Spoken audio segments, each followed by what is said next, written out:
दोस्तों, स्वागत है आपका हमारे चैनल आर के वर्मा में मुल्ला नसरुद्दीन की नई मजेदार बेस्ट कहानियां। दिन का चैन और रात की नींद हराम। दोस्तों, इसी प्रकार थोड़े से दिन वक्त के गर्भ में फिसल गए। इसी बीच मुल्ला नसरुद्दीन की भड़काऊ हरकतों के कारण अमीर के खजाने को बड़ा भारी नुकसान पहुंचा। शाही खाने को इतना अधिक घाटा हुआ था कि उसे सरलता से पूरा नहीं किया जा सकता। इस बार खैरात आदि से जितना धन प्राप्त हुआ था, पिछले वर्षों की अपेक्षा यह 10वां हिस्सा भी नहीं था।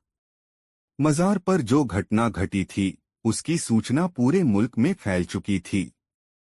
मुल्ला नसरुद्दीन ने लोगों के दिमाग में उन्मुक्त विचारों के ऐसे बीज बो दिए थे, जिसके दुष्परिणाम अब सामने आ रहे थे। 3 गांवों की रयत ने मस्जिदों के निर्माण के लिए चंदा देना बंद कर दिया था। चौथे गांव से मस्जिद के मुल्ला को बेरहमी से मारकर भगा दिया गया था। इन सब बातों को सोच समझकर अमीर बुरी तरह पगला गया था। उसने तत्काल वजीरे आजम को दरबार में तलब किया। हुक्म हुआ, छोटे बड़े सभी अधिकारी दरबार में हाजिर हों। सभी दरबारी और छोटे बड़े अधिकारी दरबार में आकर उपस्थित हो गए। अमीर का आगमन अभी दरबार में नहीं हुआ था। सभी दरबारी गुमसुम से बैठे थे। किसी की समझ में नहीं आ रहा था कि अमार ने ऐसे आनन फानन दरबार क्यों लगाया। तभी विचारों की उधेड़बुन में खोए, माथे पर सिलवटे लिए भारी कदमों से जैसे ही अमीर दरबार में पधारे, सभी उनके सम्मान में उठकर खड़े हुए, फिर उनके सिर घुटनों तक झुक गए। अमीर सीधे अपने तख्त पर जाकर बैठ गया और दरबारियों को भी अपना अपना स्थान ग्रहण करने की आज्ञा दी। सभी दरबारी अपने अपने स्थान पर बैठकर अमीर की ओर देखने लगे। सभी इस अंदेशे से सहमे हुए थे कि न जाने अमीर का कहर किस पर टूट पड़े। चंवर डुलाने वाला व हुक्का बरदार अपनी अपनी सेवाएं देने के लिए तैनात हो चुके थे। चापलूस शायर व आमिल यथास्थान खड़े थे, लेकिन अमीर की गंभीर मुखमुद्रा और परेशानी पर पड़े बल देखकर सब खामोश थे। किसी के मुंह से कोई बोल नहीं फूट रहा था। एकाएक अमीर की धीमी मगर धीर गंभीर आवाज वहां गूंजी, हम पूछते हैं कि बुखारा पर किसकी हुकूमत है, हमारी या उसको? फिर मुल्ला नसरुद्दीन की। बोलते बोलते अचानक अमीर की आवाज भर्रा गई, बोलो, जवाब दो। हम आप लोगों का जवाब जानना चाहते हैं। यह सुनते ही सारे दरबारी थर-थर कांपने लगे। मंत्री एक दूसरे को कोहनी मार रहे थे। वह हमारे खिलाफ जनता को भड़का रहा है। धीरे धीरे अमीर की आवाज तेज होती जा रही थी, हमारे शाही खजाने को जबरदस्त घाटा पहुंच रहा है। उसने मुल्क की शांति भंग कर रखी है। हमारे दिन का चैन और रात की नींद उस कमबख्त ने छीन ली है। उस पाजी मुल्ला नसरुद्दीन को, जिसने पूरे मुल्क में कहर बर्पा किया हुआ है, कैसे ठिकाने लगाया जाए? यह जवाब हम तुम लोगों से मांगते हैं। ए इंसाफ पसंद अमीर, बेशक उस दुष्ट को ऐसी सजा मिलनी चाहिए कि उसकी रूह तक कांप उठे। लगभग सारा दरबार एक साथ बोल उठा। हम पूछते हैं कि अभी तक वह पकड़ा क्यों नहीं गया? इस बार अमीर की क्रोध भरी गुर्राहट सुनाई दी, अब तक उसकी गर्दन कलम क्यों न हो सकी? क्या वह नाचीज और बुजदिल कीड़ा इतना ताकतवर हो चुका है कि तुम सब मिलकर भी उसे मसल नहीं सकते? उसके गुनाहों की सजा दिलाना क्या तुम्हारा काम नहीं? क्या तुम लोगों को हथियार बोझ लगते हैं? क्या तुम सबके सब नामर्द हो? मुझसे नजरें मिलाओ बख्तियार। जमीन मत कुरेदो। अमीर ने सीधे ही वजीरे आजम बख्तियार को निशाना बनाया। बख्तियार ने उठकर अमीर के सम्मान में सिर झुकाया, फिर बड़े ही अदब से बोला, ऐ मेरे अजीज अमीर, आप तो इस गुलाम की खिदमतों से खुद ही भली भांति परिचित हैं। जिस समय आपने इस गुलाम को वजीरे आजम का रुतबा बख्शा था, शाही खजाने को भारी लाभ हुआ था। मैंने सरकारी नौकरी पाने पर तथा दूसरी प्रत्येक चीजों पर कर लगाकर खजाना भरा था। मैंने छोटे सिपाहियों व कर्मचारियों के वेतन आधे कर दिए और उनके खाने पीने का खर्चा भी रियाया पर डाल दिया। तुम्हारी इन खिदमतों का जिक्र मैं पहले भी कई बार सुन चुका हूँ। अमीर गुर्राया, बार बार मैं यह बकवास नहीं सुनना चाहता। मुझे तो सिर्फ इतना बताओ कि मुल्ला नसरुद्दीन को कैसे पकड़ा जाए। हुजूर, इस बार बख्तियार ने कुछ अतिरिक्त हिम्मत बटोर कर कहा, अपराधियों को पकड़ना प्रधानमंत्री के फर्ज में शरीक नहीं है। हमारे राज्य में यह उत्तरदायित्व अरसला बेग साहब को सौंपा गया है, जो कि महल के पहरेदारों व सेना के सबसे बड़े अधिकारी हैं। बख्तियार ने बड़ी सफाई से अपनी बला अरसला बेग के सिर पर डाल दी थी। अमीर फौरन अरसला बेग की ओर पलटे। हाँ, बोलो अरसला बेग, तुम क्या कहते हो? जहां पना, इस गुलाम की खिदमतें आपको बखूबी मालूम हैं। मैंने कई बार जान की बाजी लगाकर मुल्क की हिफाजत की है। बेहतरीन किस्म के जासूसों को मैंने प्रशिक्षण दिया है। खामोश गुस्ताख, अमीर हलक फाड़कर चिल्लाया, कहाँ हैं तुम्हारे वो जासूस? मुल्ला नसरुद्दीन को क्यों नहीं पकड़ा उन जासूसों ने? जितना तुम लोग अपनी खूबियां बताना जानते हो, उतना ही अपनी कमियों पर भी ध्यान देना सीखो। तुमने कभी सोचा है वह कौन सी कमी है मुझ में कि मुल्ला नसरुद्दीन जैसे एक नाचीज कीड़े को भी हम लोग नहीं कुचल सके, बल्कि उसने ही हमें घुटने टेकने पर मजबूर कर दिया है। मेरे आका, मैं खुद इस बात पर बहुत शर्मिंदा हूं कि वह बार बार हमें चकमा देकर निकल जाता है। मैं समझता हूं कि अब हमें आमिलों की सलाह लेनी चाहिए। कसम मेरे बुजुर्गों की, तुम लोगों को तो चौराहे पर सरेआम फांसी दे देनी चाहिए। अमीर ने क्रोध में आकर हुक्का बरदार को एक थप्पड़ जड़ दिया। इसके बाद आमिल की ओर पलटे। उसकी दाढ़ी इतनी लंबी थी कि वह 2 बार अपनी कमर में लपेट ले। कहिए आमिल साहब, इस मुश्किल को कैसे आसान किया जाए? वह उठा और दुआ की, फिर अपनी दाढ़ी का किनारा अपनी उंगलियों में लपेटकर बोला, हुजूर, कुछ ऐसा किया जाए कि उसके जिस्म में लहू का एक भी कतरा बाकी न रहे। दूसरे आमिल ने कहा कि उसे फांसी पर लटका दिया जाए। आमिलों के ऐसे बेतुके उत्तर सुनकर अमीर का खून खौलने लगा और वह गरजकर बोला, जाहिलों, बदमाशों, अब क्या हमें इतनी भी अक्ल नहीं कि किसी व्यक्ति का सिर काट लेने या फांसी देने से वह जिंदा नहीं बच सकता? हमने पूछा है कि उसे पकड़ा किस तरह जाए, इस बारे में आप लोग कुछ क्यों नहीं बोलते? इस बाबत किसी ने एक अल्फाज भी नहीं बोला, बल्कि सब अपनी अपनी हाँक रहे हैं। एक बात आप सब लोग कान खोलकर सुन लें, यहाँ मौजूद अधिकारियों को वेतन तब तक नहीं मिलेगा जब तक कि मुल्ला नसरुद्दीन पकड़ा नहीं जाता। हम ये भी ऐलान करते हैं कि जो उसे पकड़वाएगा उसे 3000 तंकों का इनाम दिया जाएगा। तुम लोगों की बेवकूफ़ी, काहिली व लापरवाही से खिन्न होकर हमने बगदाद से एक नया आलिम बुलवाया है, जिसका नाम मौलाना हुसैन है। अभी तक वह अमीरुल मोमनान बगदाद के खलीफा की नौकरी में था। कहकर वह एकाएक इतना उत्तेजित हो गया कि सिपाहियों से मुखातिब होकर बोला, इन सबको यहाँ से भगा दिया जाए। यह आदेश मिलते ही सिपाहियों ने दरबारियों को बाहर खदेड़ना शुरू कर दिया। बौखलाए हुए से दरबारियों पर सिपाही बुरी तरह टूट पड़े। उनके रुतबे या इज्जत का ध्यान किए बिना ही उन्होंने सबको खदेड़कर दरबार से बाहर कर दिया। दोस्तों, वीडियो कैसा लगा कमेंट बॉक्स में जरूर बताएं। दोस्तों, मुल्ला नसरुद्दीन के लिए एक एक क्षण बड़ा ही कीमती था। उसने बाजार में अधिक देर घूमना मुनासिब न समझा और सिपाहियों की अक्ल ठिकाने लगाता हुआ अली के चायखाने पर आ पहुंचा। अपना भेद खुलते ही उसने चायखाने पर आकर अपना लिबास बदल लिया और फिर बाजार में चला गया, जहां आग में घी डालकर वह वापस आया। अभी वह अली से कुछ कहने ही जा रहा था कि एक कांपती हुई आवाज उसके कानों में पड़ी, हटो, अरे भाई मुझे जाने दो, आखिर यहाँ हो क्या रहा है? मुझे जाने दो, मुझे महल में जाना है।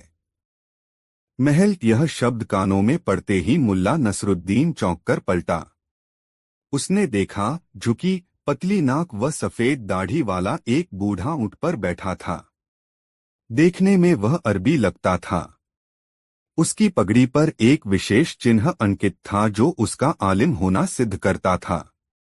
वहां मची मारकाट और दंगे फसाद से भयभीत होकर वह ऊंट के कुबड़ से चिपट गया था और एक आदमी उसे पकड़कर ऊंट से नीचे घसीटने की चेष्टा कर रहा था। बूढ़ा बुरी तरह घबराकर चिल्ला रहा था। मुल्ला नसरुद्दीन ने समझ लिया कि इसी आदमी के माध्यम से वह महल 120 मुल्ला नसरुद्दीन में दाखिल हो सकता है। आगे बढ़कर उसने उसे उस व्यक्ति से बचाया, फिर उसके ऊंट को अपने गधे के पास बांधकर उसे अली के चायखाने में सुरक्षित ले आया। बाहर मचे हंगामे के कारण चायखाना खाली पड़ा था। अरे भाई, आखिर यहाँ यह सब क्या हो रहा है? गदर मच रहा है। गदर, मुल्ला नसरुद्दीन ने उसे और अधिक डराते हुए पूछा। आप कौन हैं और कहाँ जाना चाहते हैं? मुझे तो महल में जाना है, अमीर से मिलने। बुजुर्गवार मुल्ला नसरुद्दीन ने उसे समझाया। अमीर से मिलना इतना आसान नहीं कि आप गए और अमीर से मिल लिए।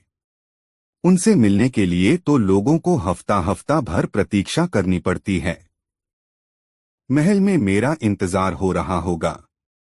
अच्छा, व्यंग्य से मुस्कराया मुल्ला नसरुद्दीन। आप में क्या सुरखाब के पर लगे हैं मेरे बुजुर्गवार? आखिर आप चीज क्या हैं जो अमीर आपका इंतजार कर रहे होंगे? मुल्ला नसरुद्दीन की बात सुनकर बूढ़ा चिढ़ गया। फिर एकाएक गरूर भरे लहजे में बोला, तुम्हें यह बात मालूम होनी चाहिए कि मैं एक प्रसिद्ध आलिम, ज्योतिषी और हकीम हूँ। मैं बगदाद से अमीर की दावत पर ही यहाँ आया हूँ। ओह ओह, खुशामदीद ए आलिम शेख। मुल्ला नसरुद्दीन ने उसके सम्मान में सिर को हल्की सी जुम्बिश दी। मैं एक बार बगदाद गया था। वहाँ के सभी आलिमों को मैं जानता हूँ। क्या मैं आपका शुभ नाम जान सकता हूँ? अगर तुम बगदाद गए हुए हो तो तुम्हें अमीर के लिए की गई मेरी खिदमतों के बारे में भी पता होगा। मैं वही मशहूर आलिम मौलाना हुसैन हूँ जिसने अमीर के लड़के की जान बचाई थी। मैं तो रहने वाला भी बगदाद का हूँ। क्या कहा? मुल्ला नसरुद्दीन ने गहरा आश्चर्य व्यक्त किया। मौलाना हुसैन? क्या आप ही मौलाना हुसैन के नाम से जाने जाते हैं बुजुर्गवार? ए भले आदमी, मेरी बात सुनकर तुम्हें इतना आश्चर्य क्यों हो रहा है? मौलाना हुसैन ने हैरानी से पूछा। उसने सोचा कि शायद मुल्ला नसरुद्दीन उससे बहुत ज्यादा प्रभावित हो गया है। अपनी शान में कसीदा पढ़ते हुए वह स्वयं ही बोला, विद्वता में अद्वितीय, वैद्यक तथा ज्योतिष शास्त्र में निपुण मशहूर आलिम मौलाना हुसैन मैं ही हूँ। लेकिन तुम देख रहे हो कि घमंड मुझे छू भी नहीं गया है। देखो, मैं तुम जैसे छोटे आदमी से भी कितनी आत्मीयता से पेश आ रहा हूँ। बुजुर्ग ने सोचा कि यदि मैं इसके सामने अपने आप को बढ़ा चढ़ाकर पेश करूंगा तो ये दूसरे लोगों के बीच और अधिक बढ़ा चढ़ाकर मेरी तारीफ करेगा। इस प्रकार इस मुल्क में मेरा मान सम्मान होने लगेगा। आम लोगों में होने वाली चर्चा जासूसों और भेदियों की मार्फत अमीर तक पहुंचती है। उसका ख्याल था कि इस प्रकार उसकी विद्वता का सिक्का जम जाएगा। इसी कोशिश में उसने अपने पुराने आलिम मित्रों के बहुत से वाक्य दोहराए और सितारों के योग व आपस में उनके संबंध भी बताने शुरू किए। मुल्ला नसरुद्दीन ने बड़े गौर से उसकी बातों को सुना। वह एक एक बात अपने दिमाग में बैठाता जा रहा था। बूढ़ा अपनी ही री में बोले जा रहा था। वह इस बात से पूरी तरह बेखबर था कि मुल्ला नसरुद्दीन के दिमाग में कुछ और ही खिचड़ी पक रही थी। मौलाना की सारी बातें बड़े सब्र से सुनने के बाद मुल्ला नसरुद्दीन बोला, नहीं, विश्वास नहीं होता कि आप ही मौलाना हुसैन हैं। अरे दोस्त, विश्वास करो। विश्वास करो कि मैं ही मौलाना हुसैन हूँ। अपने शब्दों पर जोर देते हुए बूढ़े आलिम ने कहा, इसमें आश्चर्य की क्या बात है? आखिर तुम विश्वास क्यों नहीं करते? मुल्ला नसरुद्दीन ने चेहरे पर ऐसे भाव भाव पैदा किए मानो वह गहरी सोच में डूब गया हो, फिर एकाएक ही बोला, मेरे बुजुर्ग, लगता है आपकी शामत आने वाली है। अब आपको कोई नहीं बचा सकता।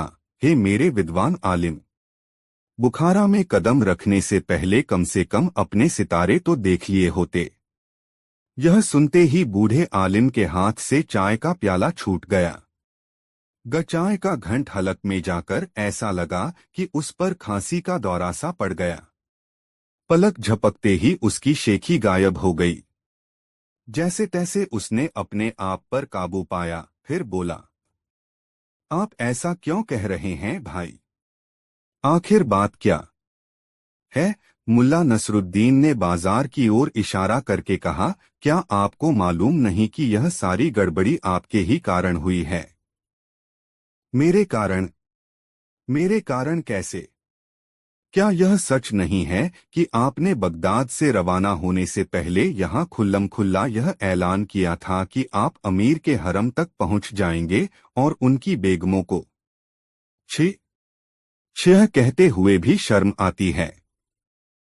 हुसैन साहब, आपको ऐसी बात कहते हुए शर्म नहीं आई? यह सुनते ही बुजुर्ग का मुंह खुला का खुला रह गया। आंखें फटसी पड़ी और डर के मारे हिचकियां आने लगीं। वह कुछ कहना चाहता था, मगर उसकी आवाज ने उसका साथ नहीं दिया। हकलाती सी आवाज में वह केवल मिमियाकर रह गया। जबकि लोहा गर्म जानकर नसरुद्दीन ने पुनः चोट की। आपने कसम खाई थी कि आप ऐसा करेंगे। अभी कुछ देर पहले मुनादी वाले यही ऐलान करके गए हैं कि आप जैसे ही बुखारा की सरहद में कदम रखें आपको पकड़कर फांसी दे दी जाए।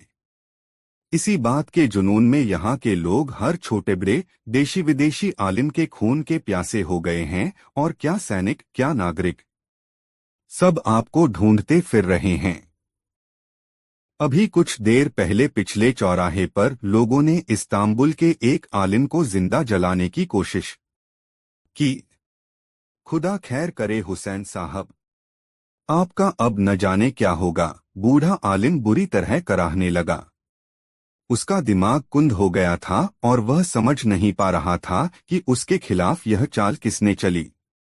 और अब यदि लोगों को यह पता चल जाए कि आप यहाँ बैठे हैं तो लोग यहीं आकर आपकी तिक्का बोटी कर देंगे। आपकी तो बात क्या कहूँ, आपसे बात करने या यहाँ ठहराने के जुर्म में मुझे भी सरेआम फांसी पर लटका दिया जाएगा। मैं बगदाद लौट जाऊंगा। बूढ़ा आलिम लगभग रो पड़ा। मुझे फौरन यहाँ से लौट जाना चाहिए, मगर आप यहाँ से बाहर नहीं निकल सकते। यदि किसी प्रकार आप फाटक तक पहुँच भी गए तो वहाँ सिपाही आपको पकड़ लेंगे। ऐ मेरे मेहरबान दोस्त, कसम खुदा पाक की, मैं बिल्कुल निर्दोष हूँ।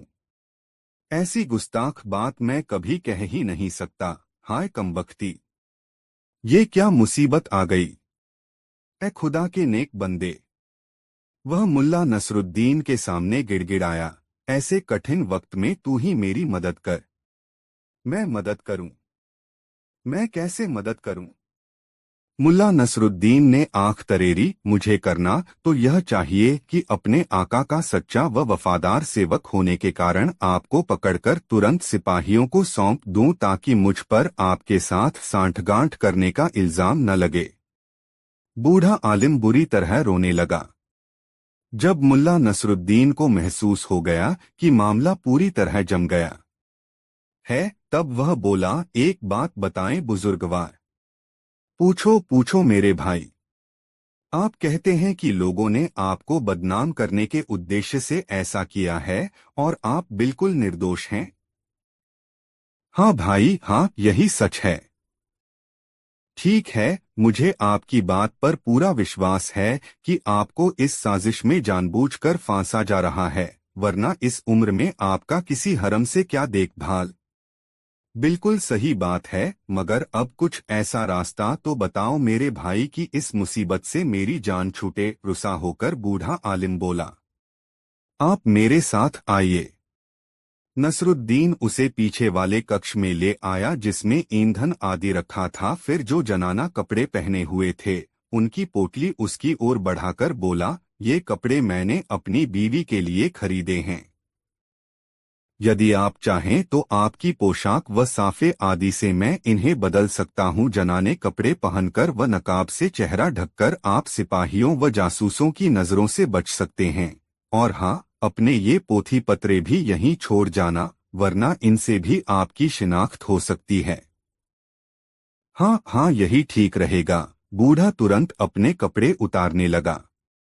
उसने जनाने कपड़े पहन लिए और जब वह पूरे कपड़े पहनकर तैयार हो गया तो नसरुद्दीन उसे बाहर ले आया और उसे ऊंट पर बैठाकर बोला, खुदा हाफिज है आलिम। औरतों वाली मधुर व पतली आवाज में बोलना न भूलना। इधर आलिम की रवानगी हुई, उधर मुल्ला नसरुद्दीन की आंखें चमक उठीं। अब उसके लिए महल में दाखिल होने का रास्ता साफ हो चुका था। अब उसकी गुलजान का कोई बाल भी बांका नहीं कर सकता था। दोस्तों, यह कहानी आपको अच्छी लगी हो तो वीडियो को एक लाइक जरूर कर दे। 3 गुलजान से मुलाकात बहुत मजेदार कहानी। प्रतीक्षा की घड़ियां जल्दी ही समाप्त हो गईं और वह घड़ी आ पहुंची जब मुल्ला नसरुद्दीन को अमीर के हरम में घुसने का हसीन मौका मिल गया। गुलजान को एक नजर देखने के लिए उसकी आंखें तरस रही थीं। हरम के मुख्य द्वार तक आते आते मुल्ला नसरुद्दीन ने रास्ते का पूरा नक्शा अपने दिमाग में बैठा लिया था। पूरे रास्ते में सख्त पहरा था। हिजरा उन्हें लेकर एक कमरे में आया। कमरे के बीचों बीच एक पर्दा लटक रहा था। उस बेशकीमती पर्दे के पीछे गुलजान एक नर्म बिस्तर पर बैठी थी। जीने पर्दे के पार उदास और गुमसुम बैठी गुलजान को मुल्ला नसरुद्दीन साफ साफ देख रहा था। अपनी प्यारी गुलजान को देखकर मुल्ला नसरुद्दीन के सीने में हुक्सी उठी और उसका दिल चाहा कि पर्दा हटाकर अंदर घुसे और अपनी गुलजान को सीने से लगा ले, मगर चाहकर भी वह ऐसा न कर सका। किसी प्रकार उसने अपने पर काबू पाया और धीरे से गुलजान को पुकारा, गुलजान। उसकी आवाज सुनते ही गुलजान के मुख से हैरत और दहशत भरी चीख निकल पड़ी। मुल्ला नसरुद्दीन को आशंका हुई कि घबराहट में कहीं गुलजान उसे असली नाम से न पुकार बैठे। आठ बड़ी जल्दी से वह बोला, मेरा नाम मौलाना हुसैन है। मैं नया हकीम नजूमी और आलिम हूँ और अमीर की खिदमत के लिए बगदाद से आया हूँ। तुम समझ रही हो न गुलजान? मैं बोलते बोलते वह रुका और अमीर की तरफ पलटा। शायद यह मेरी आवाज सुनकर डर गई है। हो सकता है कि अमीर आजम की गैर मौजूदगी में इस हिजड़े ने इसके साथ कोई बदसलूकी की हो। अमीर ने क्रोधित नजरों से हिजड़े को घूरा। हिजड़ा कांपता हुआ जमीन तक झुक गया। दहशत के मारे एक शब्द भी उसके हलक से न फूटा। ए गुलजान। मुल्ला नसरुद्दीन पुनः गुलजान से मुखातिब हुआ, तुम्हारे सिर पर मौत का साया मंडरा रहा है, लेकिन विश्वास रखो कि मैं तुम्हें बचा लूंगा।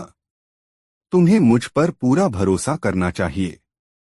मैं हर परेशानी, मुसीबत और रोग पर काबू पा सकता हूँ। मुल्ला नसरुद्दीन की आवाज वह लाखों में पहचान सकती थी। यह जानकर कि मुल्ला नसरुद्दीन उस तक आ पहुंचा है, उसकी खुशी का ठिकाना न रहा, मगर सावधान भी थी। वह जानती थी कि उसकी कोई भी गलत हरकत मुल्ला नसरुद्दीन का सिर कलम करवा सकती है। आठ बड़ी बारीक और धीमी आवाज में वह बोली, मैं आपकी बातें सुन रही हूँ।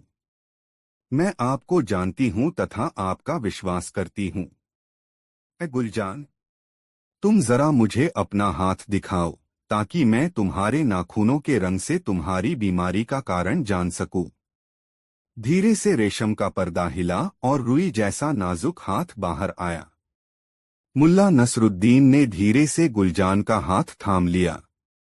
सिर्फ उसका हाथ दबाकर ही सांकेतिक भाषा में वह अपने दिल की बात कह सकता है। वह जानता था कि जब उसने उसका हाथ दबाया तो धीरे से गुलजान ने भी उसका हाथ दबा दिया। मुल्ला नसरुद्दीन के दिल में हुक्सी उठी। वह कोई और भी हरकत कर सकता था यदि अमीर उसके कंधे पर न झुका होता। वह बड़े गौर से एक एक हरकत देख रहा था। मुल्ला नसरुद्दीन को अपने कंधे पर उसके सांस लेने की सरसराहट स्पष्ट सुनाई दे रही थी। मुल्ला नसरुद्दीन ने उसकी छोटी उंगली पकड़ ली और गौर से उसका नाखून देखने लगा। उसने चिंतित दृष्टि से अमीर की ओर देखा और गुलजान से पूछा, कहाँ दर्द है गुलजान? दिल में वह एक लंबी सांस लेकर बोली, मेरा दिल गम और चाहत से लबरेज है। तुम्हारे गम का कारण क्या है? मैं जिससे मोहब्बत करती हूँ उससे जुदा हूँ। मुल्ला नसरुद्दीन ने अमीर के कान में कहा, यह अमीर आजम की जुदाई में बीमार है। यह सुनते ही अमीर का चेहरा खिल उठा। गुलजान पुनः बोली, जिसे मैं दिलोजान से चाहती हूँ वह मुझसे जुदा है। मुझे लगता है कि मेरा प्यार मेरे बिल्कुल करीब है, लेकिन न तो मैं उसे गले ही लगा सकती हूँ और न ही प्यार कर सकती हूँ। हाय, न जाने वह मुबारक घड़ी कब आएगी जब वह प्यार से मुझे अपने गले लगाएगा। मुल्ला नसरुद्दीन ने गहरा आश्चर्य जाहिर किया, या अल्लाह! इतने थोड़े समय में ही शहंशाह ने इनके दिल पर कैसा जादू कर दिया है। वल्लाह, मरहबा! यह सुनकर अमीर की खुशी का कोई ठिकाना न रहा। वह एक जगह खड़े नहीं हो पा रहे थे, बल्कि आस्तीन में मुंह छिपाए पागलों की भांति खींखी करके हंस रहे थे। अमीर की हरकतें देखकर पर्दे के पीछे बैठी गुलजान बड़ी मुश्किल से अपनी हंसी रोक पाई। मुल्ला नसरुद्दीन ने पुनः उसे सांकेतिक भाषा में समझाना शुरू किया, गुलजान, तुम किसी प्रकार की चिंता मत करो। मैं तुम्हें प्रत्येक खतरे से बचा लूंगा। फिलहाल तो अमीर आजम तुम्हारे करीब नहीं आ सकेंगे, क्योंकि मैंने उन्हें आगाह कर दिया है कि सितारों का आदेश है कि वे किसी औरत का नकाब न उल्टे। लेकिन इसके बावजूद तुम्हारी खुशी का दिन निकट ही है। सितारे धीरे धीरे अपना अंदाज बदल रहे हैं। तुम समझ रही हो न गुलजान? सितारे शीघ्र ही मुबारक होंगे और तुम अपने प्यारे, अपने सपनों के शहजादे की बाहों में होगी। मैं जिस रोज तुम्हें दवा भेजूंगा उससे अगले रोज तुम्हारी खुशी का दिन होगा। हाँ, दवा पीने के अगले रोज तुम तैयार रहना अपने दामन में खुशियां भरने के लिए। गुलजान से यह खुशी बर्दाश्त नहीं हो पा रही थी। वह कभी रोती कभी हंसती। वह बोली, शुक्रिया ए मौलाना हुसैन, आपका लाख लाख शुक्रिया ए हकीम मौलाना हुसैन। मैं समझ गई कि मेरा प्यार मेरे बिल्कुल नजदीक है। मुझे लगता है कि उसके और मेरे दिल की धड़कनें एक हो गई हैं। मैं उसके बिना नहीं रह सकूंगी। और फिर उसे समझा बुझाकर मुल्ला नसरुद्दीन और अमीर हरम से वापस लौट आए। दरबार में आकर अमीर ने सोने के सिक्कों से भरी थैलियां मुल्ला को भेंट की। फिर मुल्ला नसरुद्दीन अपने आवास की ओर बढ़ गया। दोस्तों, वीडियो को एक लाइक जरूर कर दे। 4 दोस्तों, सेठ रोशन अली के घर एक उत्सव का आयोजन था। उस उत्सव के बाद सामूहिक भोज था।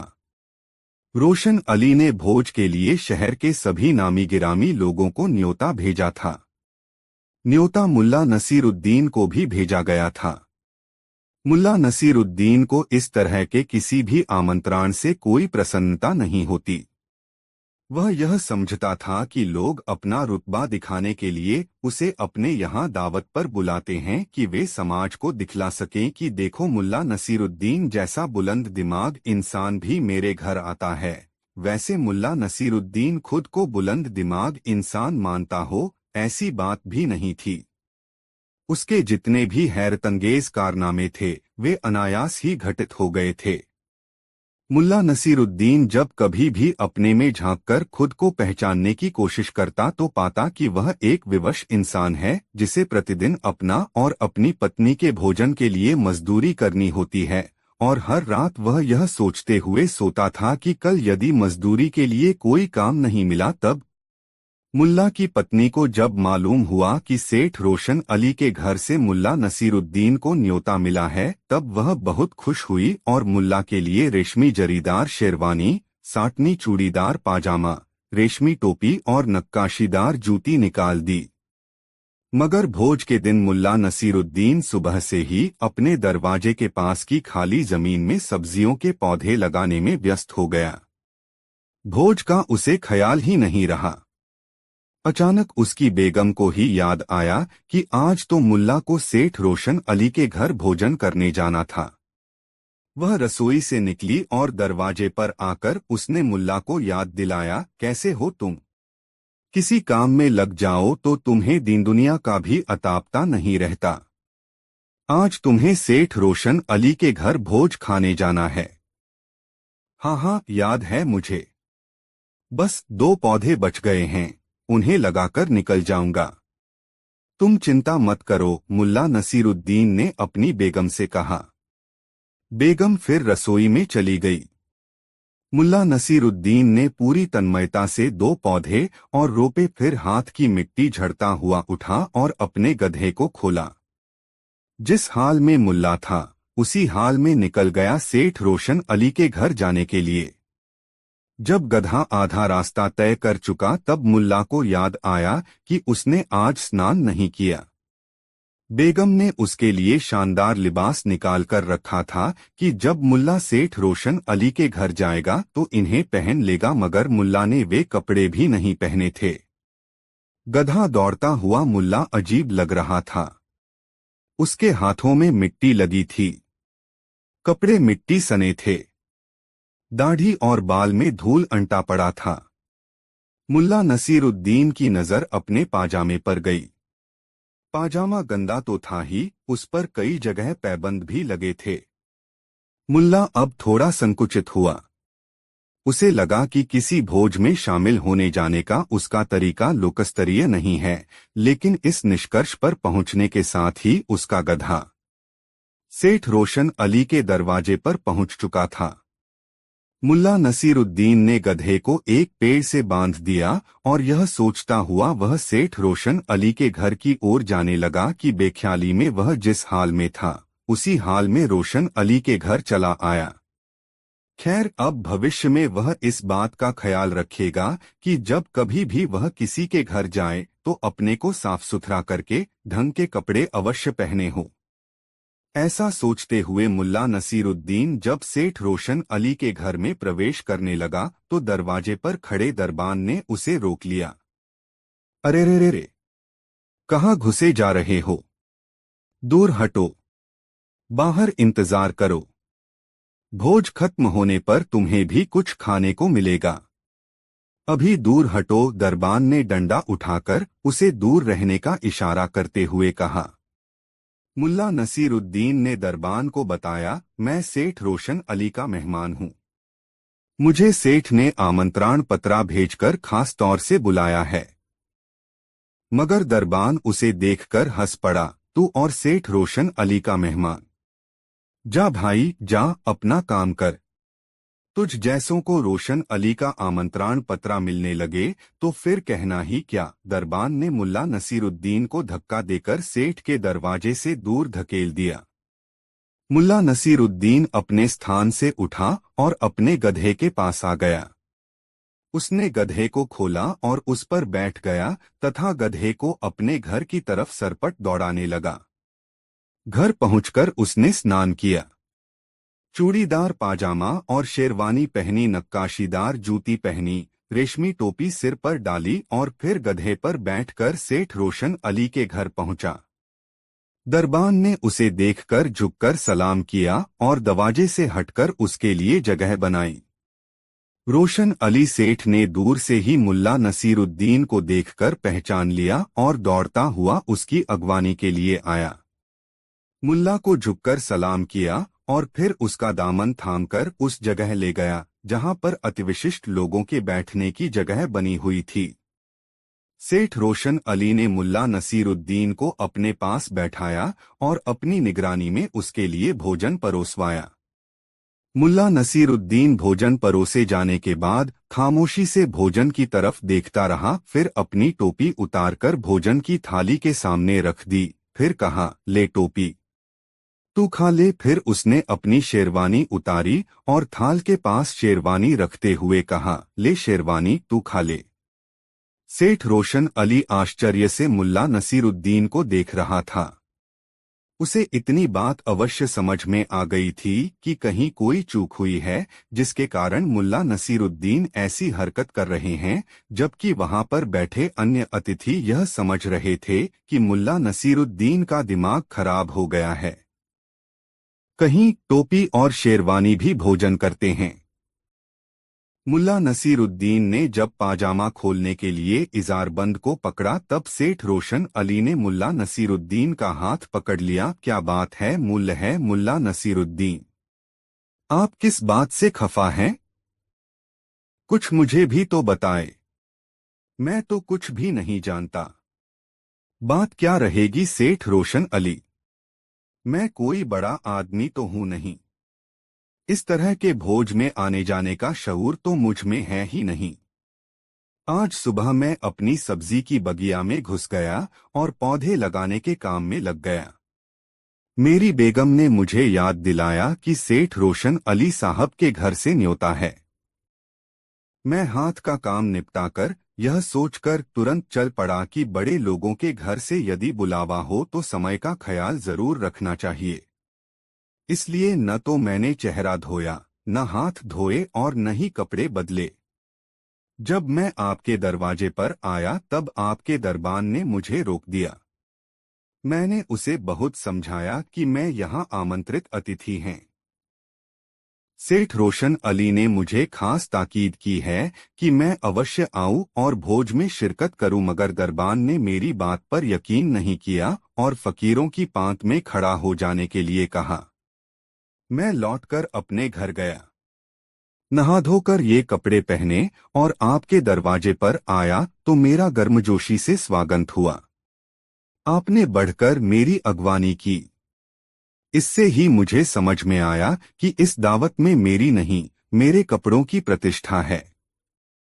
इसीलिए मैं बारी बारी से अपने कपड़े उतारकर उन्हें दावत का लुत्फ उठाने के लिए प्रेरित कर रहा हूं, मुल्ला नसीरुद्दीन ने सेठ रोशन अली से कहा।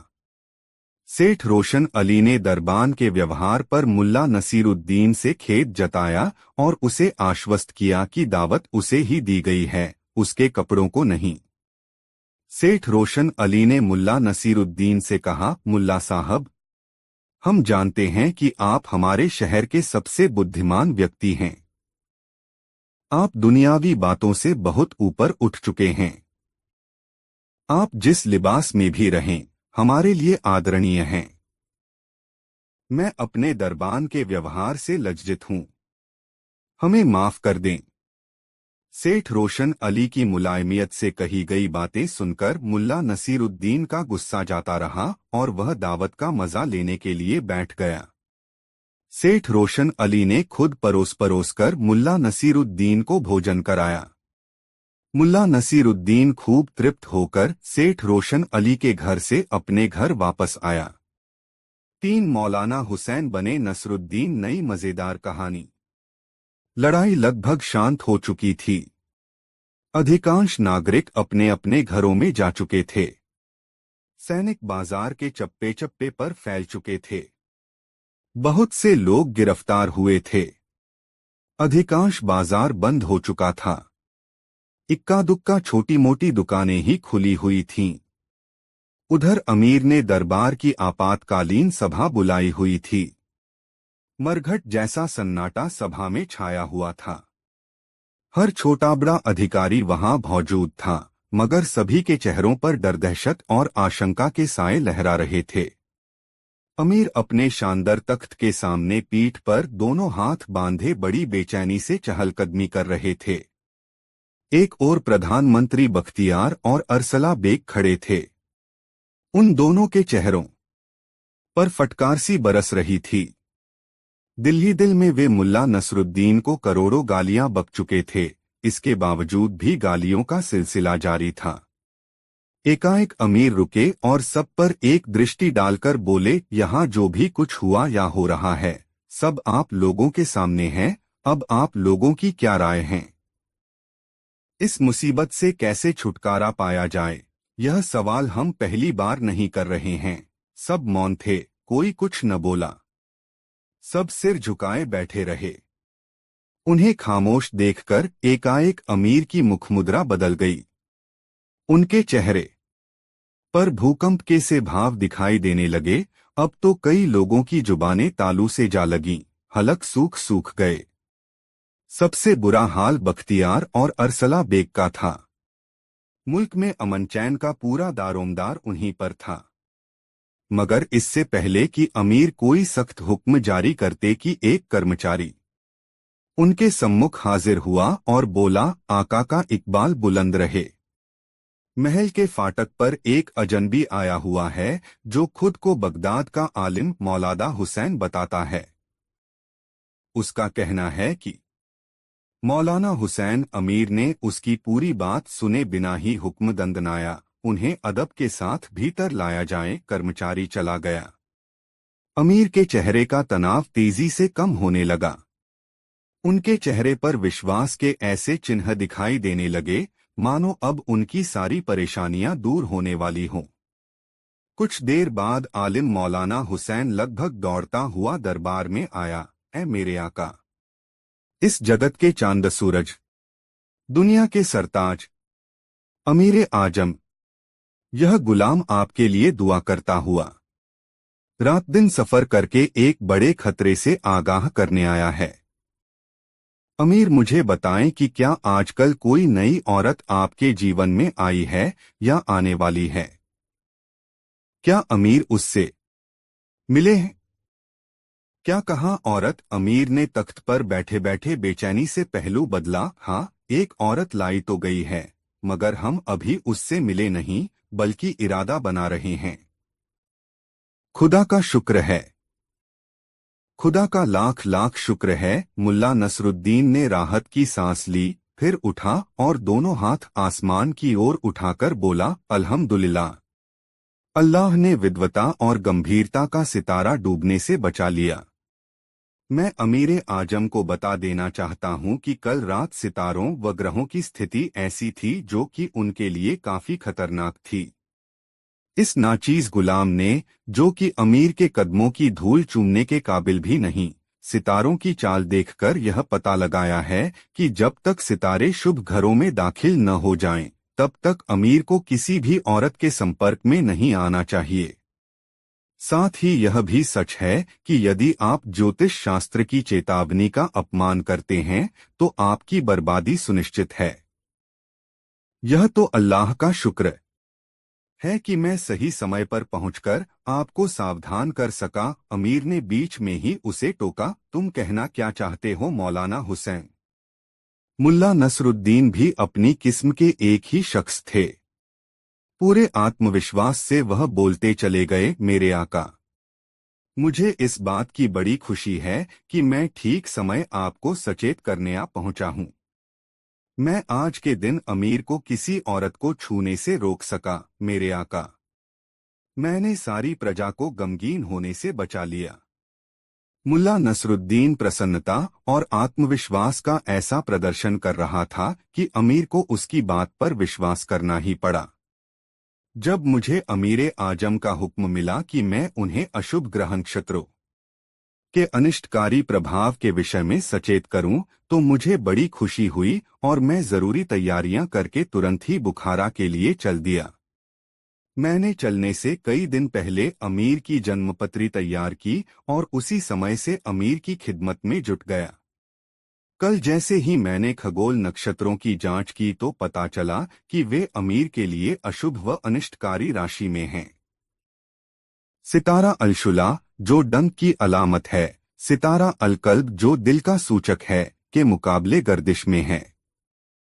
आगे मैंने 3 सितारे अनलगफ, जो कि औरत के नकाब की अलामत हैं, 2 सितारे अलिकलील, जो कि ताज की अलामत हैं, तथा 2 सितारे अशरतान, जो सींग की अलामत हैं, देखे। मुल्ला नसरुद्दीन एक पल के लिए रुका, फिर कई गहरी सांसें लीं और दरबार का जायजा लिया। सभी दम साधे उसकी बकवास सुन रहे थे। वह धारा प्रवाह इस प्रकार बोले जा रहा था मानो बहुत बड़ा आलिम हो। मैंने मंगल को देखा, जो मंगल ग्रह का दिन है, तथा यह दिन शुक्रवार के खिलाफ बड़े लोगों व अजीम शख्सियतों की मौत का सूचक है। अमीरों के लिए बड़ी ही बदशगुनी का प्रतीक है। यह सब बुर्ज और रास देखकर मैं समझ गया कि ताजपोश अमीर की मौत के डंक का खतरा बना रहेगा यदि वह किसी औरत के नकाब को छुएगा। आठ मेरे आका, मैं आपको सावधान करने की गर्ज से फौरन भागा चला आया। मैंने रात दिन दौड़ाकर 2 ऊंट मार डाले, बाद में मैं बाकी रास्ता पैदल तय करके यहाँ पहुंचा हूँ। अमीर अत्यधिक प्रभावित दिखाई देने लगे। वह बोले, मौलाना हुसैन, क्या यह सच है कि माँ दौलत पर इतना भारी खतरा मंडराया हुआ है? क्या यह बात तुम दावे से कह सकते हो? कहीं तुमसे कोई गलती तो नहीं हुई? गलती और मुझसे? तौबा तौबा हुजूरे आली। बगदाद से बुखारा तक आप एक भी शख्स ऐसा नहीं गिना सकते जो इलाज करने में या सितारों के विषय में मुझसे ज्यादा जानता हो या जो मेरी बराबरी कर सके। ए अमीरे आजम, आप अपने आलिमों से मालूम कर लें कि जन्मपत्री में मैंने सितारों को ठीक ठीक बताया है या नहीं, उनके प्रभाव की खोज ठीक से की है या नहीं। अमीर ने टेढ़ी गर्दन वाले आलिम की ओर देखा। वह बामुश्किल अपने स्थान से उठा और बोला, ज्योतिष विद्या में अद्वितीय मेरे साथी मौलाना हुसैन ने सितारों को सही ही नामांकित किया है। इससे सिद्ध होता है कि इनके इल्म पर संदेह नहीं किया जा सकता। यहाँ तक तो ठीक था, मगर इससे आगे उस टेढ़ी गर्दन वाले ने जो कुछ भी कहा उसमें मुल्ला नसरुद्दीन को बदनीयती और जलन की बू आ रही थी। वह कह रहा था, विद्वता में सर्वोपरि मौलाना हुसैन साहब ने अमीरे आजम को चांद की 16वीं मंजिल के विषय में तथा उन राशियों के बारे में क्यों नहीं बताया जिनमें वह मंजिल आती है, क्योंकि कैफियतों के बिना यह कहना व्यर्थ है कि मंगल का दिन अजीम शख्सियतों की मौत का दिन है। इनमें ताजपोश भी शामिल है। मंगल ग्रह की मंजिल एक राशि में है, उरुज दूसरे में, ठहराव तीसरे में तथा उतार चौथे में। इसी प्रकार मंगल ग्रह के एक नहीं 4 घर हैं, लेकिन विद्वान मौलाना हुसैन साहब ने एक ही दर्शाया है।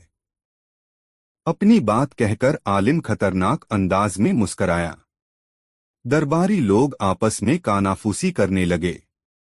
वे सोच रहे थे कि नया आलिम उलझन में फंस गया है, मगर वे क्या जानते थे कि उनके सामने आलिमों का आलिम मुल्ला नसरुद्दीन खड़ा है, जिसने जीवन में कभी हार मानना नहीं सीखा। वह बिना किसी झिझक या परेशानी के बड़े ही नम्र लहजे में बोला, मेरे विद्वान व होशियार साथी, इनके इस दूसरे क्षेत्र में भले ही आप मुझसे अव्वल जानते हों, लेकिन जहां तक सितारों का सवाल है, उनके शब्दों से साफ जाहिर है कि विद्वान इब्न बज्जा के ज्ञान से वे पूरी तरह नावाकिफ हैं। इब्न बज्जा का दावा है कि मंगल की मंजिल हमल तथा अकबर मेष व वृश्चिक की राशि में है, उसका उतार कर्क, उरुज मकर व ठहराव तुला राशि में है, लेकिन बहरसूरत वह मंगल का ही है तथा उस पर उसकी वक्र दृष्टि होने से ताजपोशों के लिए अनिष्टकारी व घातक है। इस प्रकार धारा प्रवाह रूप से बोलते वक्त मुल्ला नसरुद्दीन को इस बात की तनिक भी परवाह नहीं थी कि वह सही बोल रहा है या गलत। वह तो जानता था कि ऐसे मौकों पर बड़बोले और बातूनी लोगों की ही जीत होती है। वह आलिम के साथ भिड़ने के लिए पूरी तरह तैयार था, लेकिन आलिम उसकी चुनौती स्वीकार न कर सका। दरबारी उल्टे उसे ही घूरने लगे, क्योंकि मुल्ला नसरुद्दीन के धारा प्रवाह बोलने से वे काफी प्रभावित दिखाई दे रहे थे। यदि तुमने सभी सितारों का सही नाम व अनुभव बताया है, एकाएक ही अमीर बोल उठे, और तुम्हारी बात पूरी तरह ठीक है, तो भी हमारी समझ में एक बात नहीं आ भा रही है कि हमारी जन्मपत्री में सितारे अशर्तान कहाँ से आ गए, जो कि सींगों की अलामत निशानी हैं। मौलाना हुसैन, तुमने वास्तव में ठीक समय पर आकर हमें सचेत किया है, क्योंकि आज सवेरे ही एक जवान लड़की हमारे हरम में लाई गई है। हम उससे मिलने की तैयारी। नहीं मेरे आका। नहीं, एकाएक ही खौफजदा होते हुए मुल्ला नसरुद्दीन चीखा, उसे अपने ख्यालों से ही दूर कर दीजिए। आपके लिए तो उसके बारे में सोचना भी गुनाह है। जिस प्रकार चीखकर असभ्य तरीके से वह अमीर को संबोधित कर रहा था, हालांकि वह दरबारी सभ्यता के विपरीत था, किंतु वह जानता था कि इस प्रकार का नाटक करके ही वह अमीर के अधिक निकट पहुंच सकता है। इसे अमीर के प्रति उसकी वफादारी ही माना जाएगा। इस प्रकार उसने अमीर से उस लड़की को न छूने की पूरी गर्मजोशी से आरजू मिन्नत की। वह बोला, ऐ मेरे अमीरे आजम, मैं चाहता हूं कि मुझे आंसुओं का दरिया बहाना न पड़े और न ही गम का काला लिबास पहनना पड़े। मौलाना हुसैन के इस परामर्श से और परामर्श देने के ढंग से अमीर अत्यधिक प्रभावित दिखाई देने लगे। वह बोले, मौलाना हुसैन, घबराओ मत, तसल्ली रखो, हम अपनी रियाया के दुश्मन नहीं हैं जो हम उसे आंसू बहाने पर मजबूर करें। हम तुम्हें विश्वास दिलाते हैं कि हम अपने जीवन की पूरी हिफाजत करेंगे, क्योंकि हमारा जीवन हमारी रियाया की अमानत है। मेरा विश्वास करो कि तुम्हारी सलाह के बिना हम उसका तो क्या, किसी भी औरत का मुंह नहीं देखेंगे। फिर उन्होंने हुक्का गुड़गुड़ाया। उसके बाद हुक्के की नली आलिम की ओर बढ़ा दी। नए आलिम ने सिर झुकाकर तहेदिल से अमीर की इस मेहरबानी को कबूल किया। यह देखकर सभी दरबारी ईर्ष्या से जल उठे। प्रधानमंत्री बख्तियार और सेनापति अरसला बेग तो ऐसा महसूस कर रहे थे जैसे उन्हें भरे दरबार में नंगा कर दिया गया हो। तभी अमीर ने ऐलान किया, माबदौलत नए आलिम मौलाना हुसैन को अपने राज्य का विद्वान शिरोमणि मुकर्रर करने की मेहरबानी करते हैं। उनकी विद्वता तथा ज्ञान, साथ ही माबदौलत के प्रति वफादारी लोगों के लिए मिसाल है। अमीर बोलते जा रहे थे और दरबार के मुहर्रिर तेजी से रजिस्टरों पर अपनी कलम चला रहे थे। फिर अमीर ने सभी दरबारियों को संबोधित किया, जहां तक तुम लोगों का सवाल है, माबदौलत अपनी सख्त नाराजगी जाहिर करते हैं। इसका सबसे बड़ा कारण यह है कि मुल्ला नसरुद्दीन द्वारा फैलाए गए खतरों के अतिरिक्त भी माबदौलत के सिर पर मौत का खतरा मंडरा रहा था, जिसकी तरफ तुम में से किसी ने भी उंगली उठाई। मौलाना ना हुसैन, जरा इन न मुखों के इन मुखा चेहरे तो देखो, बिल्कुल गधे नजर आते हैं। वास्तव में पूरी दुनिया में किसी भी बादशाह ने ऐसे लापरवाह मंत्री न रखे होंगे।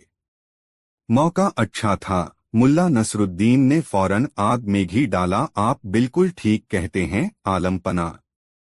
मैं तो यह भी कहना चाहता हूं कि इन मुखों के चेहरों पर नेकी और ईमानदारी की झलक भी दिखाई नहीं देती। ये लोग चोर हैं, सबके सब चोर। अमीर ने पूरे आत्मविश्वास और क्रोध से कहा, ये दिन रात हमें लूटते रहते हैं। हमें महल की हर चीज पर नजर रखनी पड़ती है। बादशाह होकर हमें खुद अपनी छोटी छोटी वस्तुओं की हिफाजत करनी पड़ती है। ये लोग अक्सर हमारी कोई न कोई वस्तु गुम कर देते हैं। आज सुबह ही हम अपना रूमाल बाग में भूल आए। मौलाना हुसैन, हमें बताते हुए बड़ी शर्म आ रही है कि आधा घंटा भी नहीं लगा इन्हें वह रूमाल गायब करने में। तुम तो समझ ही गए होगे न मौलाना कि आखिर यह गंदी और गिरी हुई हरकत किसने की होगी। अमीर बोल रहे थे और मुल्ला नसरुद्दीन की पैनी नजरें दरबारियों पर थिरक रही थीं। रूमाल का जिक्र आते ही उसने टेढ़ी गर्दन वाले आलिम को नजरें चुराते देखा। फिर उसने बड़ी सफाई से अपने लिबास की दाहिनी जेब दबाई। मुल्ला नसरुद्दीन की पारखी नजरों से उसकी यह हरकत छुप न सकी। वह बड़ी तसल्ली से अपने स्थान से उठा। धीरे धीरे चलता हुआ आलिम के पास पहुंचा। फिर बड़ी सफाई से उसके लिबास की जेब में हाथ डालकर उसने वह रूमाल खींच लिया जो सोने के तारों से कढ़ा हुआ था। अमीरे आजम, क्या इसी रुमाल के खो जाने पर आप दुखी हैं? यह देखकर आश्चर्य और भय के मारे सभी दरबारी सत्ते में आ गए। नया आलिम वास्तव में ही खतरनाक प्रतिद्वंद्वी सिद्ध हो रहा था। यह टेढ़ी गर्दन वाला वही आलिम था जिसने मुल्ला नसरुद्दीन का विरोध किया था और अब पहले ही झटके में मुल्ला नसरुद्दीन ने उसे तबाह कर दिया। उसका भांडा फूट चुका था। यह सब देखकर भय के मारे सभी अधिकारियों के दिल बैठे जा रहे थे। यह देखकर अमीर गरजकर बोले, वाकई मौलाना हुसैन, वाकई तुम बड़े काम के आदमी हो, अल्लाह गवाह है, यही हमारा रूमाल है। तुम कमाल के आदमी हो मौलाना हुसैन। फिर वह दरबारियों की ओर पलटे, आखिर तुम रंगे हाथों पकड़े ही गए। तुम लोगों ने हमारा बड़ा नुकसान किया है, मगर अब एक धागा भी तुम लोग नहीं चुरा पाओगे। जहां तक इस गंदे चोर का सवाल है, इसके पूरे शरीर के बाल नोचकर इसके तलवों में 100 बेंत मारे जाएं। इसे नंगा करके उल्टा गधे पर बैठाया जाए तथा चोर चोर कहते हुए इसे सारे शहर में घुमाया जाए। बादशाह का हुक्म सुनते ही अरसला बेग ने सैनिकों को इशारा किया। अगले ही पल सिपाहियों ने आलिम को दबोच लिया, फिर धकेलते हुए बाहर ले गए। आलिम बुरी तरह चीख चिल्ला रहा था। बाहर सिपाही उस पर बुरी तरह पिल रहे थे। इस मौके पर जिस किसी सिपाही को उससे कोई खंदक थी, वह बढ़-चढ़ कर हिस्सा ले रहा था। कुछ देर बाद जब उसे दरबार में पेश किया गया तो वह बिल्कुल नंगा था तथा उसके शरीर के सारे बाल नुचे हुए थे। वह बड़ा ही भद्दा और कुरूप नजर आ रहा था। उसका पूरा शरीर खून से लहूलुहान था। ऐसा लगता था कि उसी दाढ़ी और साफे ने ही आज तक उसकी बदकारी और बदनीयती को छिपा रखा था। ऐसी शक्ल वाला व्यक्ति गुंडा, बदमाश और चोर ही हो सकता था। इस पाजी को मेरी नजरों के सामने से दूर करो, इसके साथ वैसा ही सुलूक किया जाए जैसा हमारा हुक्म है। अगले पल सैनिक उसे किसी जानवर की भांति थकियाते हुए बाहर ले गए। अमीर उसके जाने के बाद काफी देर तक नए आलिम से बातें करते रहे। दरबारी शांत भाव से खड़े या बैठे थे। उन सभी के चेहरों पर हवाइयां सी उड़ रही थीं और अब तो वे नए आलिम से नजरें तक मिलाने से कतरा रहे थे। सबसे बुरी हालत प्रधानमंत्री बख्तियार की थी। उसे अपने अधिकार छिनकर नए आलिम के हाथों में जाते दिखाई दे रहे थे और दिल ही दिल में वह उसे शिकस्त देने की नई योजना सोच रहा था। अभी मौलाना हुसैन उर्फ नसरुद्दीन और अमीर के बीच सफर आदि की बातें चल ही रही थीं कि तभी एक पहरेदार दौड़ता हामफता वहां आया और चीखते हुए बोला, अमीरे आजम को मालूम हो कि राज्य में अशांति फैलाने वाले मुल्ला नसरुद्दीन को गिरफ्तार कर लिया गया है। क्या? अमीर उछलकर खड़े हो गए। उसे फौरन दरबार में हाजिर किया जाए। अगले ही पल कुछ सिपाही एक बूढ़े को घसीटते हुए लाए और तख्त के सामने फर्श पर फेंक दिया। वह था असली मौलाना हुसैन।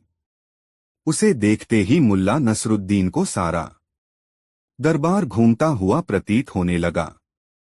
दोस्तों, वीडियो कैसा लगा कमेंट में जरूर बताएं। 5 जादूगर मुल्ला नसीरुद्दीन मजेदार कहानी। मुल्ला नसीरुद्दीन जब बुखारा में था तब उसकी शोहरत बुलंदियों पर थी। बुखारा के अमीर लोग मुल्ला नसीरुद्दीन की मोहब्बत पसंद करते थे। जब कभी किसी रईस के घर कोई दावत होती तो वहां से मुल्ला नसीरुद्दीन का बुलावा अवश्य आता। मुल्ला नसीरुद्दीन भी ऐसी दावतों में जाना पसंद करता था क्योंकि इससे कई तरह के लोगों से मिलना जुलना हो जाता था और आसपास घटित हो रही घटनाओं की जानकारी भी मिल जाती थी। एक दिन मुल्ला नसीरुद्दीन को बुखारा के एक बड़े रईस ने अपने घर दावत पर बुलाया। रईस के घर उसके पोते ने जन्म लिया था। पोते के जन्म से रईस बहुत खुश था। उसने बड़ी शान से पोते के जन्म का जश्न मनाने का फैसला किया था। इसलिए दावत में हर तरह के पकवान का इंतजाम उसने किया था। इस व्यवस्था के साथ ही उसने इस दावत में बुखारा के सभी नामी गिरामी लोगों को बुलावा भेजा था तथा मुल्ला नसीरुद्दीन जैसे लोगों से खुद मिलकर गुजारिश कर आया था कि वह उसके घर दावत में जरूर आए। दावत के समय जब मुल्ला नसीरुद्दीन रईस के घर पहुंचा, उस समय तक रईस के लगभग सभी अतिथि वहां आ चुके थे। अतिथियों के बीच मुल्ला नसीरुद्दीन अपनी पतली लंबी दाढ़ी और अपनी नोकदार टोपी के कारण सबके आकर्षण का केंद्र बना हुआ था। लोग चैड्डियों में खड़े बातें कर रहे थे। रईस के आग्रह पर दावत आरंभ हुई। दावत के दौरान रईस ने अपनी दौलत का हर संभव प्रदर्शन किया था। सोने की थाली, चांदी के कटोरे, सोने के चम्मच का दावत के दौरान भरपूर उपयोग हुआ था। मुल्ला नसीरुद्दीन के आगे वाली पांत में भोजन करने के लिए एक नीली शेरवानी वाला आदमी बैठा हुआ था। मुल्ला नसीरुद्दीन ने देखा कि उसने सोने का एक चम्मच, जिसके बेंट पर हीरे जड़े हुए थे, अपने बाएं हाथ से उठाया और इधर-उधर देखते हुए उस चम्मच को चुपके से शेरवानी की बाईं जेब के हवाले कर दिया। यह काम उसने इतनी चालाकी से किया था कि उसकी इस हरकत का उसके पास बैठे लोगों को भी अंदाज नहीं लगा। मुल्ला नसीरुद्दीन उस व्यक्ति पर अपनी निगाहें टिकाए रहा। जब पांत में बैठे लोगों का भोजन समाप्त हो गया, तब मुल्ला नसीरुद्दीन अपनी जगह से उठा और अपनी दाढ़ी सहलाता हुआ बड़े ही नाटकीय ढंग से बोला, अजीज दोस्तों, मैं मुल्ला नसीरुद्दीन हूँ। कुछ दिन पहले मैं चीन के एक जादूगर का मेहमान था। मैंने जादूगर से कुछ रोचक और रोमांचक जादू सीखी है। खुशी के इस मौके पर मैं चाहता हूं कि आप लोगों को अपना जादू दिखाऊं। लोगों को भला क्या एतराज हो सकता था। सबने एक स्वर से मुल्ला नसीरुद्दीन को जादू दिखाने के लिए कहा। मुल्ला नसीरुद्दीन ने अपनी थाली से सोने का चम्मच निकाला और सबको दिखाते हुए कहा, दोस्तों देखो, मैंने यह चम्मच अपनी शेरवानी की बाईं जेब में रखी। अच्छा बताओ, चम्मच कहाँ है? सबने कहा, आपकी शेरवानी की बाईं जेब में। मुल्ला नसीरुद्दीन ने तपाक से कहा, गलत। फिर उसने दावत देने वाले रईस से कहा, जनाब, आप जरा नीली शेरवानी वाले महाशय की शेरवानी की बाईं जेब में हाथ डालकर देखें। मुझे लगता है कि चम्मच वही है। रईस ने नीली शेरवानी वाले की बाईं जेब में हाथ डाला तो उसके हाथ में चम्मच आ गया। सबने मुल्ला नसीरुद्दीन की कला का स्वागत ताली बजाकर किया, लेकिन नीली शेरवानी वाला शख्स मुल्ला नसीरुद्दीन से आंखें भी नहीं मिला पाया। दोस्तों, वीडियो को एक लाइक जरूर कर दे। 6 जांबाज मुल्ला नसीरुद्दीन मजेदार कहानी।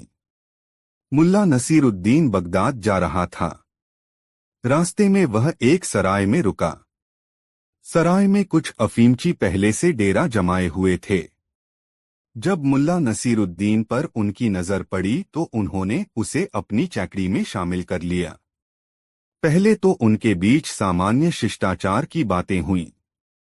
फिर धीरे धीरे बातूनी अफीमचियों की बनाई। मुल्ला नसीरुद्दीन के पास उनकी बातें सुनने के अलावा कोई चारा नहीं रहा। उन अफीमचियों में एक व्यक्ति सुल्तानी सेना का सिपाही था।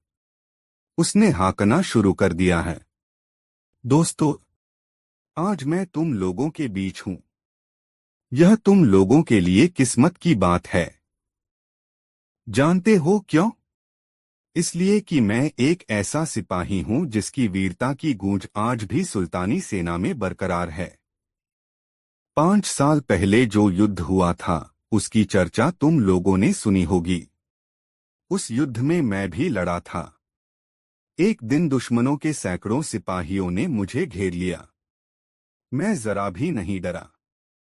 अपने दोनों हाथों में तलवार लेकर मैं दाएं बाएं, आगे पीछे चकर घिन्नी की तरह तलवार चलाता रहा और दुश्मनों की गर्दनें कटती रहीं। कचा छपाक खच। थोड़ी देर में ही दुश्मन सेना के सारे सिपाहियों की लाशें युद्धभूमि में बिछ गई। मुल्ला नसीरुद्दीन अब तक उस सिपाही की बातें बड़े गौर से सुन रहा था। उस सिपाही के चुप होते ही मुल्ला नसीरुद्दीन ने अपनी दाढ़ी सहलाते हुए कहा, मैंने भी एक बार दुश्मन सेना के सिपाही के दोनों पैर तलवार के एक ही प्रहार से उड़ा दिए थे। खचाक। मुल्ला नसीरुद्दीन ने तलवार चलाने का अभिनय करते हुए कहा। अफीमचियों की तंद्रा अचानक टूटी और वे मुल्ला नसीरुद्दीन की तरफ अचरज भरी नजरों से देखने लगे। उनमें से एक ने मुल्ला नसीरुद्दीन से पूछा, क्यों भाई, तुमने सिर क्यों छोड़ दिया, पैर क्यों काट दिए? इसमें कोई राज की बात है तो बताओ। राज की बात क्या खाक होगी, मुल्ला नसीरुद्दीन ने हंसते हुए कहा, अरे भाइयों, मैंने दुश्मन के दोनों पैर इसलिए काटे थे कि उसके सिर पहले ही धड़ से अलग किए जा चुके थे। मुल्ला नसीरुद्दीन की बात सुनकर सभी हंसने लगे। उनको हंसता छोड़कर मुल्ला नसीरुद्दीन अपने कमरे में चला आया। दोस्तों, कहानी कैसी लग रही कमेंट में जरूर बताएं। साथ मुल्ला की सीख मजेदार स्टोरी। मुल्ला नसीरुद्दीन का हर काम लाजवाब होता था। उसने एक बार अपने घर के कामकाज के लिए एक नौकर रखा।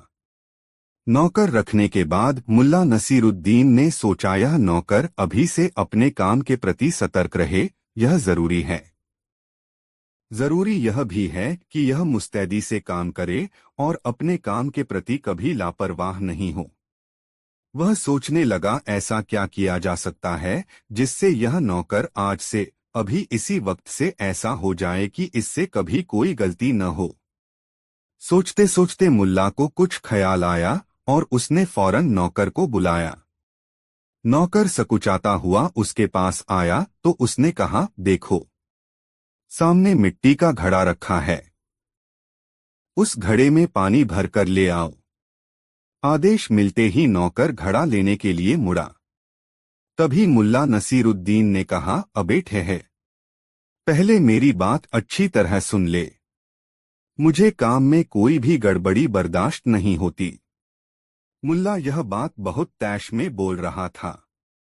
उसके बोलने का ढंग ऐसा था मानो नौकर ने कोई गलती कर दी हो। गुस्से से तिलमिलाते हुए मुल्ला नसीरुद्दीन ने नौकर से कहा, खबरदार, यदि घड़ा फूटा तो तेरा सिर फोड़ दूंगा, समझा, गधा कहीं का। इतना कहते हुए मुल्ला नसीरुद्दीन ने नौकर के गाल पर एक जोरदार तमाचा जड़ दिया। अभी नौकर ने घड़ा हुआ भी नहीं था और उसके फूटने के एवज में उसके गाल पर तमाचा पड़ चुका था। उसकी समझ में कुछ नहीं आया कि किस कसूर की सजा उसे मालिक ने दी है। उसने सोचा, इस सिरफिरे आदमी के पास काम करना तो मुश्किल है, मगर वह जरूरतमंद था इसलिए काम छोड़ने की बात सोच भी नहीं सकता था। उसने सहमते हुए मुल्ला नसीरुद्दीन से पूछा, मगर मालिक, मैंने तो अभी घड़ा हुआ भी नहीं है, आखिर आपने मुझे क्यों मारा? अबे मूर्ख, मुल्ला नसीरुद्दीन ने नौकर से कहा, मैं भी जानता हूं कि घड़ा सही सलामत है। मैं तो तुम्हें यह बता रहा था कि तुम्हारी लापरवाही के कारण कोई चूक हो जाए तब तुम्हारे साथ कैसा सलूक किया जाएगा। तू ही बता, जब घड़ा टूट ही जाता तब तुम्हें सजा देकर मुझे क्या हासिल होता? तुम्हें सजा देने से तो यह घड़ा फिर से काम का नहीं हो जाता न, इसलिए पहले ही थप्पड़ का स्वाद चखाकर तुम्हें सावधान कर दिया है कि यदि तुमसे कोई चूक हुई तो तुम्हें किस अंजाम से गुजरना होगा। और सुन ले नामुराद, अब मुझे मालूम हो चुका है कि भले ही तुमसे कैसी भी गलती हो जाए, मगर तुमसे कभी भी और कहीं भी मिट्टी का घड़ा नहीं टूटेगा। जाओ, जाकर पानी लाओ। बेचारा नौकर मुल्ला नसीरुद्दीन की ओर देखे बगैर सीधे घड़े के पास पहुंचा और घड़े को इस सतर्कता से उठाया मानो वह संसार की सबसे बेशकीमती चीज उठा रहा हो। दोस्तों, यह कहानी आपको कैसी लगी कमेंट में जरूर बताएं। 8 दुआ कबूल हुई। बहुत मजेदार कहानी। मुल्ला नसरुद्दीन अक्सर सोचता था कि ऐसी क्या तिकड़म भिड़ाई जाए जिससे उसे हरम में घुसने का मौका मिले। वह खुदा से दुआएं करता कि या खुदा, तूने कई मुश्किल मौकों पर मेरी मदद की है, इस बार भी कोई ऐसा रास्ता निकाल जो मैं अपनी मासूम गुलजान को इसके चंगुल से बचा सकूं। उस बूढ़े बाप की दुआ कबूल कर मेरे अल्लाह, जिसका कलेजा अपनी बेटी के लिए तड़प रहा है। और फिर एक दिन जैसे खुदा ने उसकी दुआ कबूल कर ली। गुमसुम मुल्ला नसरुद्दीन अपने कमरे में बैठा था कि तभी एक सैनिक ने आकर द्वार खटखटाया और अमीर का संदेश दिया कि मौलाना शाही बाग में अमीर के हुजूर में हाजिर हों। मुल्ला नसरुद्दीन तुरंत उनके हुजूर में हाजिर हुए। जाकर देखा, अमीर एक दरख्त के नीचे आराम फरमा रहे थे, लेकिन थे बड़े उदास और गमगीन।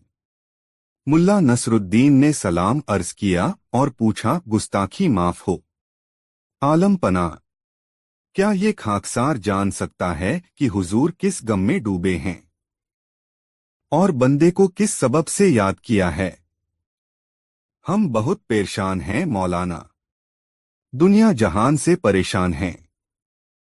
हमें लगता है कि हम बादशाह हैं ही नहीं। अमीर अत्यधिक दुहखी स्वर में बोले। ऐसी क्या बात है जहां पनाह? चौंकने की शानदार एक्टिंग करते हुए मुल्ला नसरुद्दीन ने पूछा, बंदे के होते आप इस प्रकार दुहखी हैं, यह तो मेरे लिए बड़ी गैरत की बात है। यूं तो बहुत परेशानियां हैं मौलाना, मगर हमारी सबसे बड़ी सिरदर्दी हमारी नई रखैल है। न नई रखैल? इस बार मुल्ला नसरुद्दीन के चेहरे पर तेजी से चिंता के भाव उभरे। क्या हुआ उसे जहां पना? क्या किया उसने? क्या हरम से भाग गई? नहीं नहीं मौलाना, यह बात नहीं है। अमीर बोले, दरअसल उसने पिछले 3 दिनों से खाना नहीं खाया है, वह बीमार है। शायद उसकी जान भी खतरे में हो। हमें उसकी बहुत चिंता है। यदि हम एक बार भी उसके साथ हम बिस्तर हो लेते तो हमें उसकी बीमारी या मौत का शायद इतना गम न होता, मगर अब तुम हमारी परेशानी का खुद अंदाजा लगा सकते हो मौलाना। यदि ऐसी बात थी तो मुझे पहले क्यों नहीं बताया गया मेरे आका? आखिर यह आलिम हकीम मौलाना हुसैन किस मर्ज की दवा है मेरे आका? आप बिल्कुल भी चिंता न करें। हकीम मौलाना हुसैन के होते कोई बीमारी चाहे कितनी ही खतरनाक क्यों न हो, उसका कुछ नहीं बिगाड़ सकती। मौलाना हुसैन। अमीर ने अपनी कुर्सी पर बेचैनी से पहलू बदला और बोला, क्या तुम पूरे विश्वास से कह सकते हो कि वह तुम्हारे इलाज से बच सकती है? माँ दौलत अच्छी तरह जानते हैं कि बगदाद से बुखारा तक मेरे जैसा दूसरा कोई होशियार हकीम नहीं है। खम ठोककर मुल्ला नसरुद्दीन ने कहा। जाओ मौलाना हुसैन, जाओ, उसके लिए अच्छी दवा तैयार करो। अमीरे आजम। अब मुल्ला नसरुद्दीन ने अपना पत्ता फेंका। पहले मुझे रोगी से मिलकर उसके रोग का पता लगाना होगा, उसका परीक्षण करना होगा। रोगी का परीक्षण? अमीर ने आंखें तरेरी। मौलाना, क्या तुम्हें यह नहीं मालूम कि हरम में पराए मर्दों का झांकना भी गुनाह है? माँ दौलत के अलावा वहां किसी के कदम। मुझे क्षमा करें शहंशाहे आजम। घुटनों तक सिर झुकाकर मुल्ला नसरुद्दीन ने बड़े ही नम्र स्वर में कहा, मैं हकीम हूँ और बिना रोगी का परीक्षण किए भला उसे कोई दवा कैसे दे सकता हूँ? यह सुनकर अमीर लगभग गुर्राते हुए बोला, अरे नाचीज गुलाम, क्या तू इतना भी नहीं जानता कि हमारी दासियों का मुंह मरने से पहले कोई भी नहीं देख सकता? मुल्ला नसरुद्दीन ने फौरन अमीर की बात को लपक लिया। ऐ मेरे आका, इस नाचीज गुलाम ने कब कहा कि मैं उनका मुंह देखना चाहता हूँ मेरे सरताज? मैं तो अपने इल्म में इतना माहिर हूँ कि उनका हाथ, बल्कि हाथ का नाखून देखकर ही उनके रोग को समझ सकता हूँ। चेहरे की तरफ नजरें उठाने की गुस्ताखी तो मैं सपने में भी नहीं कर सकता। हाथ देखकर अमीर का गुस्सा पानी के बुलबुले की भांति समाप्त हो गया। वह बोले, यह तुमने पहले क्यों नहीं बताया? इसमें तो कोई हर्ज नहीं है। तुम्हारे साथ हम भी हरम में चलेंगे।